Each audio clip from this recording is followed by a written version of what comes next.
আসসালাম। কেমন আছেন? হ্যাঁ, ভালো আছি। আপনারা ভালো আছেন? আছি আলহামদুলিল্লাহ। আপনার নাম ঠিকানা বলেন। আমার নাম হয়েছে মিতু। মিতু। হুম।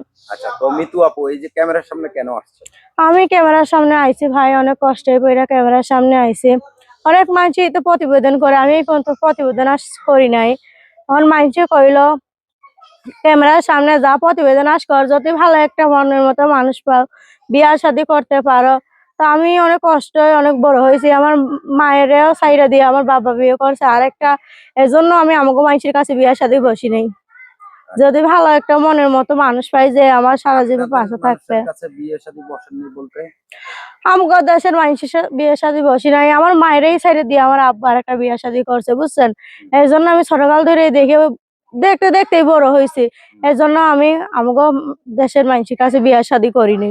আচ্ছা, তাহলে এখন কেমন মানুষের কাছে বিয়ে শাদী বসছেন? এখন বিয়ে শাদী বসতে চাই যে আমার সারা জীবন পাশে থাকবে, যে আমার সবসময় খেয়াল রাখবে, আমার ডাল ভাত খাওয়াবে, সবসময় সাথে থাকবে, জীবন সঙ্গে সারা জীবন থাকবে।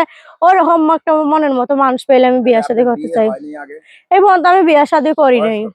আমার বয়স চলতেছে 18 বছর। 18? হুম। 18 তো একটু বেশি মনে হয় না? 18 বছরই ভাই। 18ই হুম। শিওর? হুম। আচ্ছা, তো আসলে আপনার বাবা মা মানে আমার বাবাই তো আরেকটা বিয়ে শাদী করে চলে গেছে গা। বাবা আরেকটা বিয়ে শাদী করে চলে গেছে, এই হ্যাঁ, কারণে আমি মায়ের ধারেই থাকি। মায়ের দ্বারে থাকে। ভাই বোন কয়জন? আমি একাই। একাই? হুম। কোনো ভাই নাই বোন নাই? না। আচ্ছা, এই যে আপনি একা লেখাপড়া করেছেন? আমি লেখাপড়া করছি, কম বেশি নিজের নাম লিখতে পারি। কতটুকু করেছেন? আমি তো স্কুলে পড়তে পারি নাই টাকার অভাবে। কোথায় আমি করছেন? মানসিকও বাড়ি এমনি জাগো বাড়ি ওর কাজ মা কাজ কাম করতো, ওগো বাড়ির সাথে একটু পড়ালেখা আমি জানি, নিজের নাম লিখতে পারি, মানসিকও নাম লিখতে পারি, একটু কম বেশি একটু পড়ালেখা জানি। আচ্ছা, কম বেশি একটু লেখাপড়া জানেন। আচ্ছা, তো আসলে কম বেশি মানে নিজের নামটা লিখতে পারেন? নিজের নাম লিখতে পারি, মায়ের নাম লিখতে পারি, আচ্ছা, বাবার নাম আর লিখতে পারি। এমনি কোনো লেখা টেখা পড়তে পারেন? এমনি পারি, বাংলা পড়া পারি। বাংলা পারেন? হ্যাঁ। আচ্ছা, তো আসলে এই যে মানে ক্যামেরার সামনে আসলে যে ভালো লোক পাবেন বিয়ে শাদী করার জন্য, এটা কে বলছে আপনাকে? অনেক মানুষই তো ভাই প্রতিবেদন কইরা মনের মতো মানুষ পাইছে।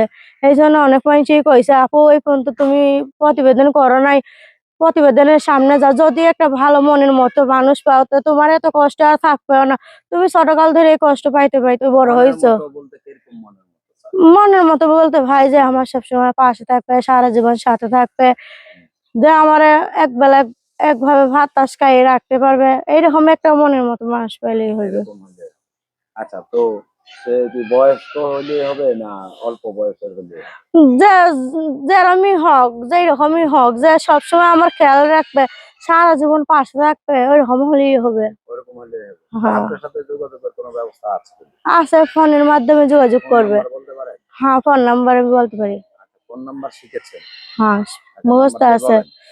01322380694। আচ্ছা, দর্শক আপনারা যারা দেখছেন ওনাকে ভালো করে যাচাই করে তারপর মোটা অঙ্কের টাকা দিবেন। এবং যে বিয়ে শাদীর দায় দায়িত্ব ইউটিউব কর্তৃপক্ষ নেয় না, আপনারা আপনাদের নিজ দায়িত্বে সাহায্য সহযোগিতা করবেন। তো সকলের সেবার জন্য ভালো থাকবেন, সুস্থ থাকবেন। আল্লাহ হাফেজ। আসসালামু আলাইকুম।